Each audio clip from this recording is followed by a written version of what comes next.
دا شل شوی دی چې یوه زبردسته وظیفه ده. ایک وظیفه اور 5 انعام. انعامات خمسه. امام بغوی رحمت الله علیه فرمایي په خپل سند سره د جناب نبی کریم محمد ربی صلی الله علیه وسلم نه نقل کوي چې یو انسان هر فرض مونځ پسې یو پیره الحمد شریف، ورپسې بیا آیت الکرسی، او ورپسې بیا د سورې آل عمران آیات نمبر 18 شهد الله انه لا اله الا هو اخره پورې، او بیا آیات نمبر 26 او 27 قل اللهم مالک الملک تؤتی الملک اخره پورې. 26-27 دا دو آیتونه دغه شو چې کوم انسان هر فرض مونځ پسې دا پابندۍ سره ولولي، وایي الله کریم به دې انسان له یو څو انعامات ورکړي. 5 یو انعام څه دی؟ وایي د ده ټکانه به جنتي، د ده ټکانه به څه جنت، زبردست ټکانه به جنتي. دویم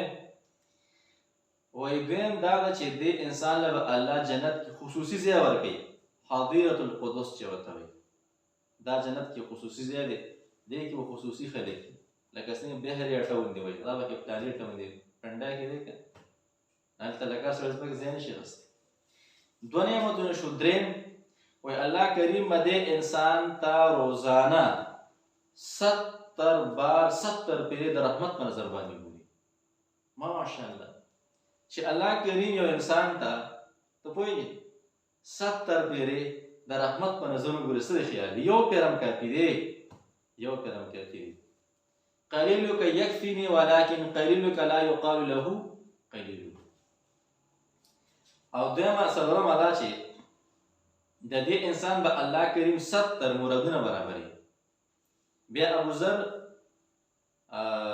ابو ایوب انصاري رضی الله عنه بیا فرمایي چې په هغه 70 مرادونو کې ادنا مراد دا چې د انسان الله مغفرت کوي، مغفرت پکې دا پکې ادنا دی. او 5م انعام دا دی وایي دې انسان به الله کریم د حاسدینو نه چې کوم خلکو سره حسد کوي، بغض کوي، هغې نه به دا انسان الله کریم ساتي. دا 5 انعامات بهترین زبردسته. یو انسان دا پابندۍ سره وایي زبردسته فارموله ده، ډېر عجیب و غریب وظیفه، بهترینه قیمتي چې کوم انسان پابندۍ سره دا وایي الله کریم به دې انسان له دا انعامات ورکوي. ایک وظیفه اور 5 انعامات خمسه.